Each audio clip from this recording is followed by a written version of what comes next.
સ્વામિનારાયણ સાક્ષાત્ અક્ષર પુરુષોત્તમ સર્વેભ્ય પરમં શાંતિ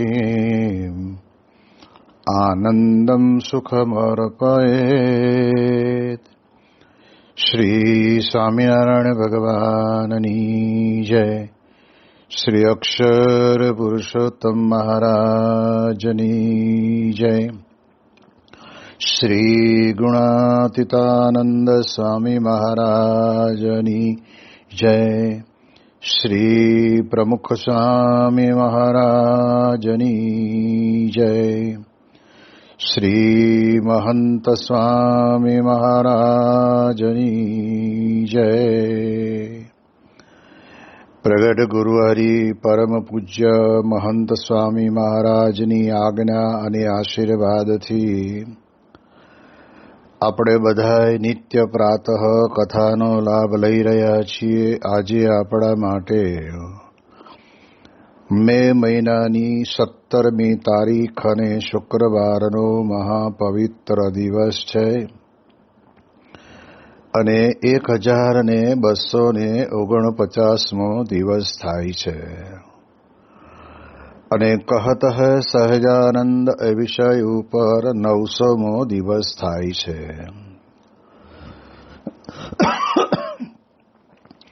ગરડા પ્રથમ પ્રકરણના 58ના વચનામૃતની અંદર મહાનુભાવાનંદ સ્વામી મહારાજને પ્રશ્ન પૂછે છે કે સત્સંગમાં રહેતે થકે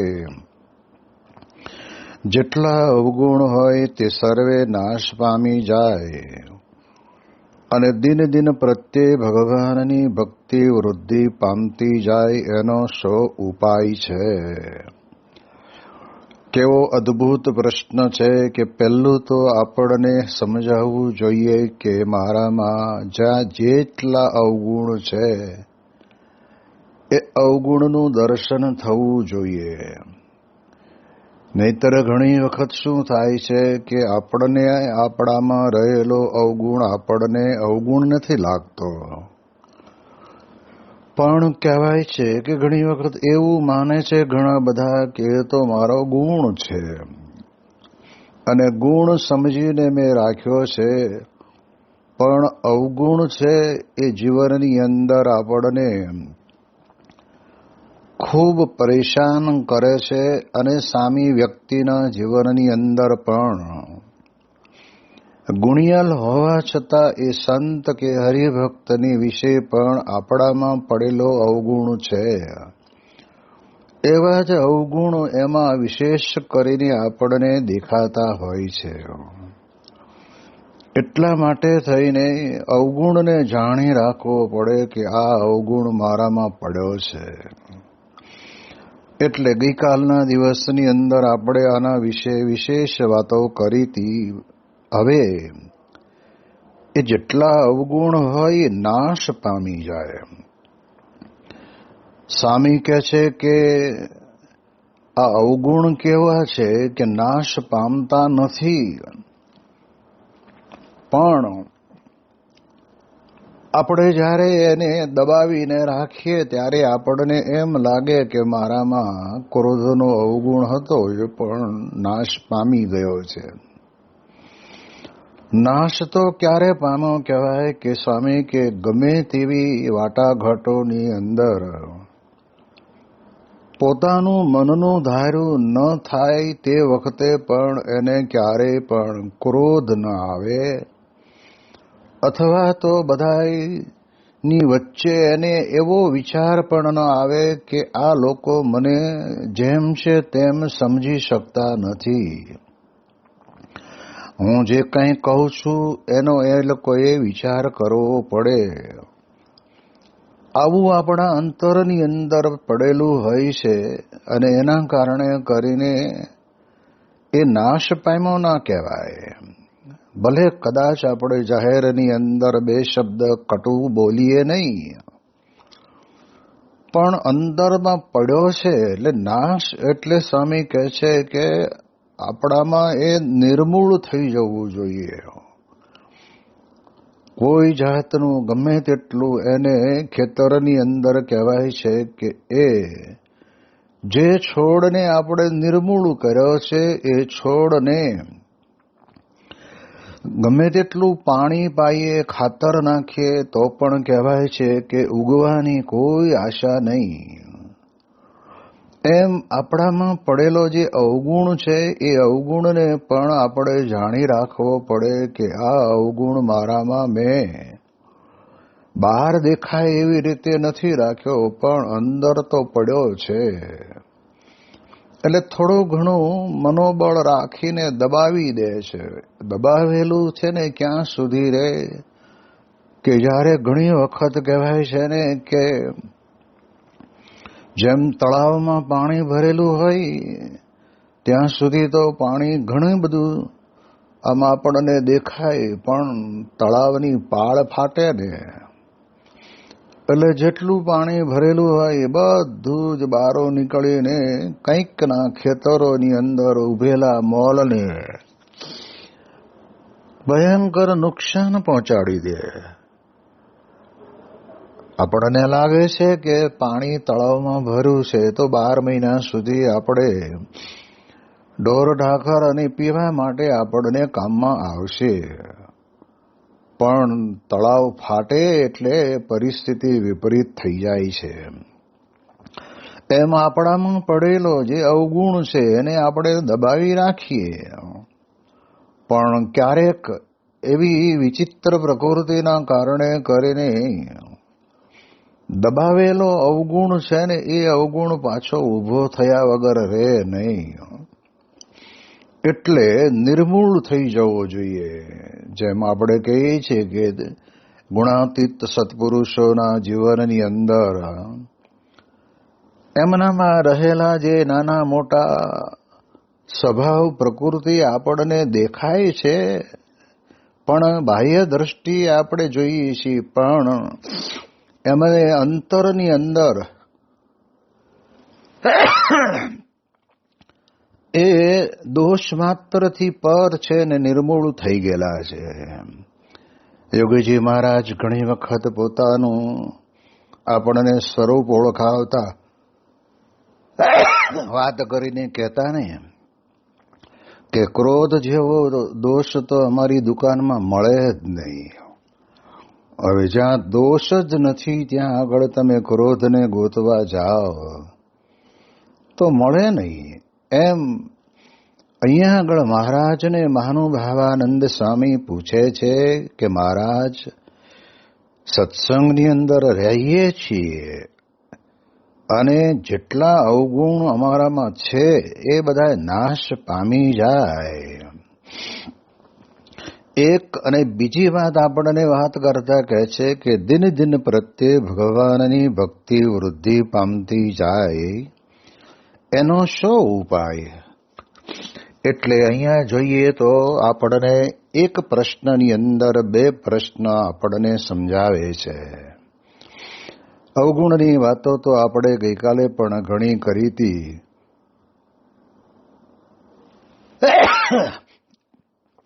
પણ વિશેષ કરીને આની અંદર આપણે મહારાજને પ્રશ્ન પૂછે છે કે દિન દિન પ્રત્યે એટલે રોજ પ્રતિદિન આપણને ભગવાનની ભક્તિ વૃદ્ધિ પામતી જાય.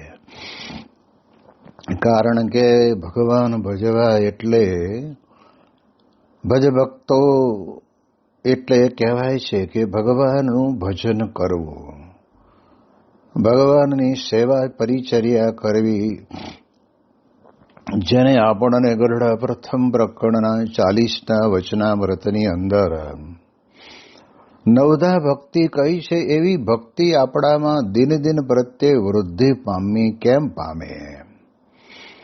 યાદ રાખીએ, સાધન કે સાધના કરવી એની અંદર તો ક્યારેય આપણને પોતાના મનની અંદર ધાર્યું ન હોય, વિચાર્યું ન હોય એવો પણ ઘાટ સંકલ્પ થઈ જતો હોય છે. પરંતુ જ્યારે પરબ્રહ્મ પુરુષોત્તમ નારાયણની પ્રત્યક્ષ ભક્તિ જ્યારે આપણે કરીએ છીએ ત્યારે એ ભગવાનના સ્વરૂપને વિશે આપણું મન લાગેલું છે, જોડાયેલું છે, એટલે જગત સંબંધી બીજા કોઈ વિચારો આપણી ઉપર આવીને જેને કહેવાય ને કે આવરણ કરશે નહીં. કારણ કે ભક્તિનો રસ એવો છે ને, પણ પ્રગટ ને પ્રત્યક્ષ ભગવાનની ભક્તિ. આપણે જાણીએ છીએ કે મીરાબાઈ પોતે ભગવાન કૃષ્ણ પરમાત્માની મૂર્તિની ભક્તિ કરતા હતા, પણ મૂર્ત સ્વરૂપ જ માનીને નહીં, પરંતુ સાક્ષાત ભગવાન બાલકૃષ્ણ છે અને એમને હું રોજ નવરાવું, ધોવરાવું, સરસ મજાના શણગાર કરું, ભગવાનને જુદી જુદી પ્રકારના પુષ્પના હાર બનાવી પહેરાવું. એટલે પ્રત્યક્ષ ભાવથી ભગવાનની ભક્તિ કરે ને તો કે છે કે ભક્તિના આનંદની અંદર દુનિયા ભલે ને જેને જે કહેવું હોય કે પણ એની અસર એનામાં રહે નહીં. અને એ ભક્તિ મીરાબાઈની કેટલી બધી જબરજસ્ત કહેવાય કે દિન દિન પ્રત્યે એમના જીવનની અંદર એ ભક્તિ વધતી ગઈ. તો એ ભક્તિ વધવાનું મૂળ કારણ શું, એનો ઉપાય કયો?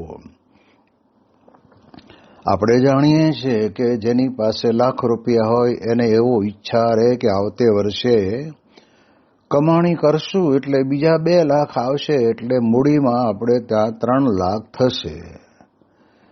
એ વૃદ્ધિનો વિચાર આવે, પરંતુ કહેવાય છે કે ખોટનો વિચાર તો જ્યારે હોના 60 કરીને બેસતો હોય ને ત્યારે જ એને આવે કે મારો આ તો લાભ થવાને બદલે ખોટનો ધંધો ચાલે છે. એમ આપણે પણ ભગવાનની ભક્તિ કરતા હોઈએ તો ભક્તિની અંદર દિન દિન પ્રત્યે આપણી ભક્તિ છે વૃદ્ધિ પામવી જોઈએ.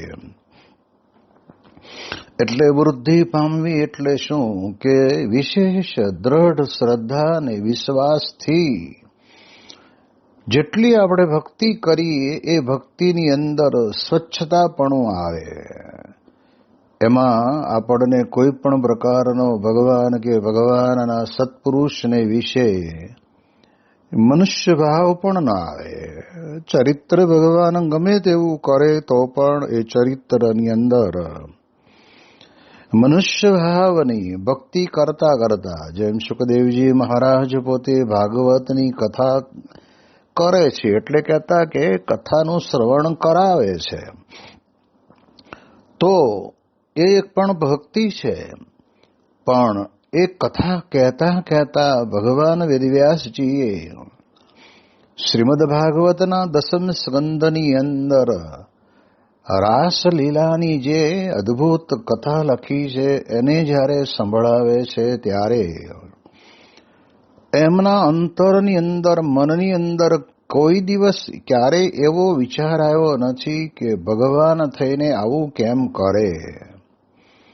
જો આત્મારૂપ બન્યા હતા એટલે પહેલું તો એ સમજાય એમને કે ભગવાન તો પરમાત્મા છે, આત્માથી પર છે, અને એવા પરમાત્મા આ લોકની અંદર આવે તો આપણી ભેગા રહે એટલે આપણા જેવા મનુષ્ય ચરિત્ર કરી અને જે તે ભક્તો એ પ્રકારે ભગવાનની પ્રત્યક્ષ મૂર્તિનું સુખનો લાભ લેવા માટે આ પૃથ્વી ઉપર આવ્યા હોય, એ ભક્તોને ભગવાન એવી રીતે પોતે દયા કરીને લાભ આપે પણ ખરા, પણ એની અંદર ક્યાંય મનુષ્ય ભાવ ન આવે.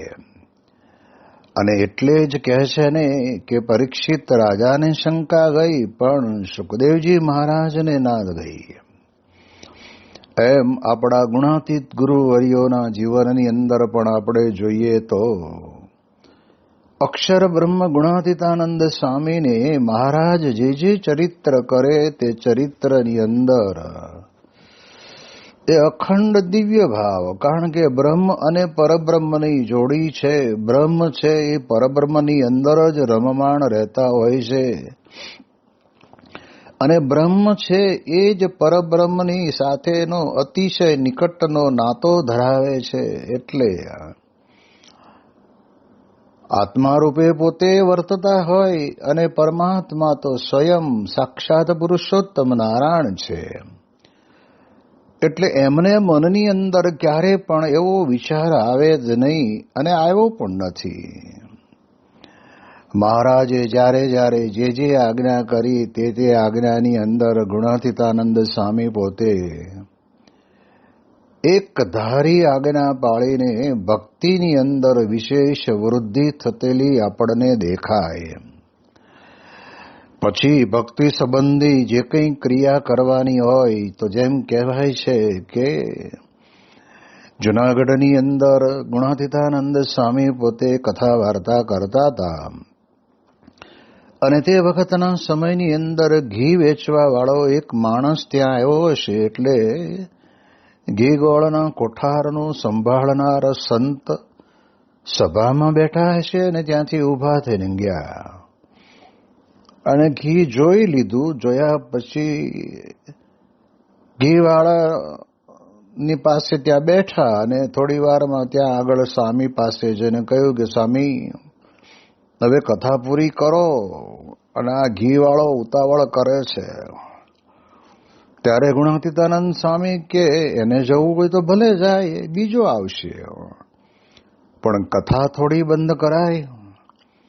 જો બંને મહારાજના દીક્ષિત સાધુ જ હશે, પણ ગુણાતીતાનંદ સ્વામીની કથા કરવાની જે શ્રદ્ધા છે એ દિન દિન પ્રત્યે વૃદ્ધિ પામતી જ જોઈ છે.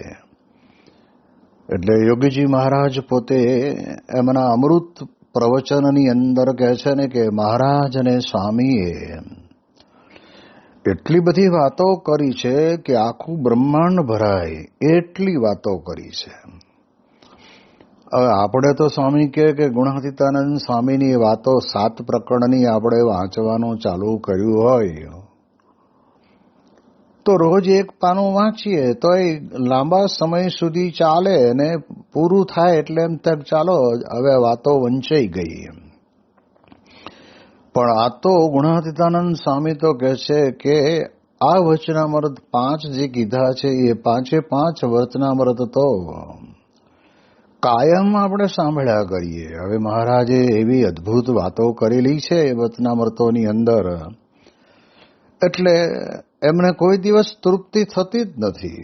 આ એક ભક્તિનો એક વૃદ્ધિ પામ્યાનો એક વિશ્વાસ છે. એવી રીતે ભગતજી મહારાજની પણ ભક્તિ કેવી. યોગી બાપા પોતે વાત કરતા કે ગુરુ આજ્ઞા યહ વિચારણ્યા, ગુરુની આજ્ઞામાં ક્યારેય વિચાર કરવાનો નહીં. આ પ્રકારે ભગતજી મહારાજે ગુણાતીતાનંદ સ્વામીની આજ્ઞા યથાર્થ સ્વરૂપની અંદર પાળી અને જેના કારણે કરીને આપણે જાણીએ છીએ કે ભગતજી મહારાજ પોતે સેવા તો કરતા પણ સાથે સાથે સ્વામીની સમાગમની રીત અને વાતો પણ એ પોતે ખૂબ સારી રીતે સાંભળતા. એટલે માત્ર ને માત્ર કે ફૂલનો હાર બનાવો એટલું જ ભક્તિ નથી. ભક્તિના પ્રકાર તો 9 છે ને 9 પ્રકારની અંદર વૃદ્ધિ વિશેષ કરીને પામે તો જ આપણે કંઈક કમાયા કહેવાય. બાકી તો મહારાજે વચનામૃતમાં પણ લખ્યું છે કે સત્સંગ થતા થતા જેવું અંગ બંધાય તેવું ને તેવું અંગ રહે છે. એટલે પછી આવ્યા ત્યારે જેવા હતા એવા ને એવા 50 વર્ષ કાઢી નાખ્યા હોય ને તો એમાં કાંઈ ફેર પડે નહીં. એના અંગ વૃદ્ધિ પામ્યા ના કહેવાય. અંગ કહેતા કે ભક્તિ સંબંધી બધા જ આપણને કહ્યા છે એ બધા જ અંગો વૃદ્ધિ પામ્યા ના કહેવાય. ઘણી વખત તો રિવર્સમાં ગાડી જાય. એટલે જવાનું છે આગળ અને રિવર્સ ક્યાં જાય છે ભાઈ? પણ પ્રકૃતિ આપણી. ત્યારે અહીંયા આગળ આપણને મહાનુભાવાનંદ સ્વામી પોતે પ્રશ્ન પૂછીને કહે છે કે દિન દિન પ્રત્યે, એટલે આજે આપણામાં જેટલી ભક્તિનો વૃદ્ધિ અને વેગ પકડાયો છે એના કરતા આવતીકાલે આપણને વધારે વેગ પકડાવવો જોઈએ. આપણને ખબર પડવી જોઈએ. જેમ અમારે ત્યાં આગળ રાજકોટની અંદર ચુનીભાઈ ચાતુર્વેદી હતા અને રોજ એની નોકરી કરી અને પાછા ગોંડલ આવી જાય અને ગોંડલની અંદર એમાંય ખાસ કરીને રજાના દિવસોમાં તો હોય જ એટલે રસોડાની અંદર બ્રાહ્મણ એટલે સેવા ખૂબ કરે અને ઉત્સાહનો ધોધ અને 25 જણા બેઠા હોય એમાંથી 5 જણા બૂમ પાડે ચુનીભાઈ તો એ 5 જણાને મળી લે અને સેવા કરવાની હોય કરી નાખે. યોગી બાપાએ એમને આજ્ઞા કરેલી કે તમારે અહીંયા આગળ જમવાનો ટાઈમ થાય ત્યારે વાસુદેવ હરેનો હાથ પાડવો એ આપણી સંપ્રદાયની એક પરંપરા હતી. એ પ્રમાણે એ પોતે ખટકો રાખીને યોગી બાપાની આજ્ઞાથી અતિ ઉત્સાહથી કરે, એવું નહીં પાછું મરતા મરતા કાન ધોલાવે, પણ દોડા દોડી તમારે આખા રસોડાની અંદર પ્રેમથી ઉમંગથી ઉત્સાહથી મોઢું બગાડ્યા વગર સેવા કરતા. તો આપણને હજે યાદ આવે, વર્ષો જૂની વાતો છે, પણ બાપા કે એમ કરી લેતા એટલે, અને એને વિશ્વાસ કેટલો હતો. પરીક્ષા આપીને આવ્યા અને બાપાને કહ્યું કે બાપા આ વખતે આશીર્વાદ આપો, પરીક્ષામાં પાસ થઈ જાઓ. બાપા કે જાઓ આશીર્વાદ છે, લો ધબ્બો, એમ કરીને ધબ્બો મારે. તે આમ કરતા કરતા 8 વખત નપાસ થયા.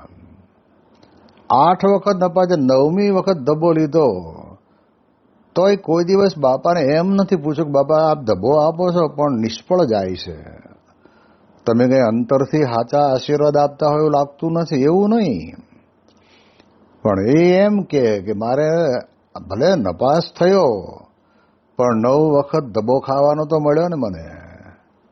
આ પણ એક એમના ઉમંગ, જીવનની અંદર ઉમંગ અને ઉત્સાહ હતો.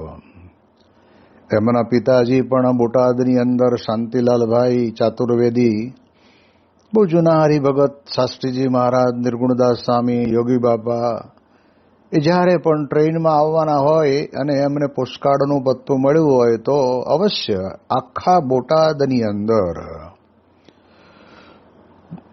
સામાન્ય રીતે વિરોધ તો હોય જ, પણ વિશેષ વિરોધ હતો. એમાં નિષ્ઠાનપૂર્વક શાસ્ત્રીજી મહારાજ, યોગી મહારાજ માટે પાણીની માટલું લઈ આવે. ઘણી વખત તો સ્વામી બાપાને કે બાપા મોડું થયું છે, અમારું બ્રાહ્મણનું ઘર છે, તો તમે જમવા પધારો અને જમીન જાઓ, એવો આગ્રહ કરે. આવી જ રીતે જાળીલા સ્ટેશન ઉપર પણ આપણા સત્સંગી બંધુ હરગોવિંદભાઈ માસ્તર રહેતા, પૂજ્ય ધર્મકુંવર સ્વામીના પિતાના પિતા એટલે દાદા, એ પણ ત્યાં આગળ ઘણી વખત શાસ્ત્રીજી મહારાજ પણ ત્યાં જાળીલા સ્ટેશને ઉતરે અને એવો જ ટાઈમ હોય તો એમણે રસોઈ તૈયાર કરી જ રાખી હોય, લાડુ, દાળ, ભાત, શાક, રોટલી, ફરસાણ, જે કંઈ કરવું બનાવી રાખ્યું હોય ને શાસ્ત્રીજી મહારાજ અને સંતો જમી લે. અને એ વખતે ત્યાં થોડો આરામ કરીને પછી સ્વામી માટે સારંગપુરથી ગાડું આવ્યું હોય એમાં બેસીને સારંગપુર જાય. એમનો પણ એવો ને એવો ઉત્સાહ. વર્ષો સુધી શરીર સારું રહ્યું ત્યાં સુધી ગોંડલની અંદર એમણે મહાપૂજા કરી છે. ત્યારે આપણને ખ્યાલ આવે કે સત્સંગની અંદર આવા હરિભક્તો પણ એની ભક્તિની અંદર ઉણપ ન આવે, એ વધતી જ જાય. જે પ્રકારે આયોજન થાય તે પ્રકારે એ ભક્તિ કરતા જ રહે. એટલે એટલા માટે થઈને આપણે સમજી રાખવાનું કે આપણને આ જ્યારે સત્સંગ મળ્યો છે ત્યારે એ સત્સંગની અંદર આપણે જો વિશેષ ભક્તિ કરીએ ને તો એ ભક્તપણાનું આગવું લક્ષણ ગણાય ને એમાં આપણને આનંદ આવશે. એટલે એના માટે થઈને પણ આપણે જાણીએ, જેમ ખસ્તા કહેવાય છે કે ખડોળની અંદર પણ આપણા એક હરિભક્ત હતા જે પોતે આપણી બધી જ નાની મોટી પ્રતિષ્ઠાની વિધિ હોય, જળજડીનો સમય હોય, અન્નકૂટની અંદર ગોવર્ધન પૂજા હોય, એમાં પણ એ પોતે આવીને કરતા ને કરાવતા. પણ પક્ષ શાસ્ત્રીજી મહારાજનો રાખીને એમણે એ કાર્ય કરેલું. એમ સ્વામી કહે છે કે આપણે પણ દિન દિન પ્રત્યે આ ભક્તિ આપણા જીવનની અંદર વૃદ્ધિ પામે. ગોંડલની અંદર યોગીજી મહારાજ પોતે ત્યાં આગળ સભા મંડપમાં કથા કરે ત્યારે એક બાજુ આ ઉનાળાની સિઝનની અંદર 3-4 ઓરસિયા પથ્થર મૂક્યા હોય, એમાં થોડો થોડો ટાઈમ જેને જેટલી અનુકૂળતા હોય એ પ્રમાણે ચંદન ઘસે. બીજી બાજુ કંઈક વળી કદાચ અનાજ સાફ કરવાનું ચાલતું હોય ચાલે. અને યોગી બાપા કોઈ સંતની પાસે કથા કરાવે અને આવું ને આવું રાત્રે પણ ચાલે. તો ત્યાં આગળ શાસ્ત્રીજી મહારાજના રૂમની સામે પાણીની 2 મોટી નાણ મૂકેલી હતી, એટલે એની અંદર પાણી ભરી રાખે. અને એક નારાયણ ભગત કરીને હતા, અને એ નારાયણ ભગત પોતે ભણેલા બહુ નહીં હોય, પણ એમને 7 પ્રકરણ ગુણાતીતાનંદ સ્વામીની વાતોના સંપૂર્ણ મોઢે કરેલા, કંઠસ્થ હતા. અને એ એવી રીતે સવાર બપોર સાંજ 3 ટાઈમ સભામાં કલાક બધા બેઠા હોય, તો જમીન આવ્યા હોય એટલે તે વખતે પાણી પીવાની જરૂર પડે એટલે આ ભગત પોતે ત્યાંથી જગ કે કમંડળ લઈ અને 2-3 પાલા લઈ અને બધાને પાણી પાય. યોગી બાપા નારાયણ ભગતની સેવા જોઈને રાજી થતા, કારણ કે માત્ર ને માત્ર ભગવાનની સેવા કરવી એ ભક્તિ નહીં, પણ ભગવાનની સેવા કરનારા ભક્તોને આ પ્રમાણે સાચવીને સેવા કરી લે એ ભક્તિ. એટલે ચુનીભાઈ ચાતુર્વેદી માટે યોગી મહારાજ કહેતા કે અમારે ચુનીભાઈ આવ્યા હોય ને તો હરિભક્તો હચવાઈ જાય. જેને કોઈને દાળ મોળી જોતી હોય, કોઈને શાક મોળું જોતું હોય, કોઈને રોટલી જોતી હોય, બધું જ એ ઉમંગ અને ઉત્સાહથી સેવા કરી લે એટલે મોટા પુરુષનો રાજીપો થાય. તો જો આ બધી ભક્તિના પ્રકાર છે, આવી રીતે પણ આપણે સત્સંગની અંદર જ્યારે જોડાયા છીએ ત્યારે આપણે એકબીજાનો મહિમા સમજીને સેવા કરી લેવી, આ બહુ મહત્વનું, તો વૃદ્ધિ પામે. પણ આ કે ના ભાઈ, આ તો હવે તો શું કેવું વિભાગ પડી ગયા, આ ફલાણો વિભાગ ને આ બીજો વિભાગ ને આ ત્રીજો વિભાગ ને આપણે શું લેવા દેવા. જ્યારે યોગી બાપાના વખતની અંદર આપણે જાણીએ છીએ કે કૃષ્ણકાંતભાઈ અને હર્ષદભાઈ ચાવડા 2 યુવકો સેવામાં રહેલા, અને બાપાએ અમને બધી જ આજ્ઞા કરે. ઉતારે ચા પાણી નાસ્તો પહોંચાડવાનો, ઉતારે ગરમ પાણીની ડોલ પહોંચાડવાની, વાસણ ઉટકવાના, જમવા આવ્યા ત્યારે ઉપર ઉભા રહીને બધાને પ્રેમથી જમાડવાના. એ તો બરાબર છે, પણ પછી તો ત્યાં આગળ કહેવાય છે કે ગોબર ગેસનો એક પ્લાન નાખેલો, એટલે એમાં 2ને કીધેલું કે તમારે ગૌશાળાની અંદર જે ગાયોનું ને છાણ હોય ભેગું કરી અને કુંડીની અંદર નાખીને અંદર ઉતરીને પગ વડે કરીને એકદમ એક રસ થઈ જાય પછી તમારે ડાટો ખોલી દેવાનો. એટલે કહેવાય છે કે આ ગેસ ગોબર ગેસના પ્લાનની અંદર એ છાણ જતું રહે. આવી સેવા પણ એમણે પોતે રાજી ખુશીથી કરી છે. આ બધા ભક્તિના પ્રકાર મહંત સ્વામી મહારાજ અને મુંબઈમાં ભણતા સંતો બધા વેકેશનની અંદર યોગીજી મહારાજ ગોંડલ બિરાજતા હોય ત્યારે ત્યાં આવે, અને આવે એટલે બાપા ભક્તિ કિશોર સ્વામીને બોલાવે કે એ ભક્તિ સ્વામી આજ શું સેવામાં જોડવાના છે.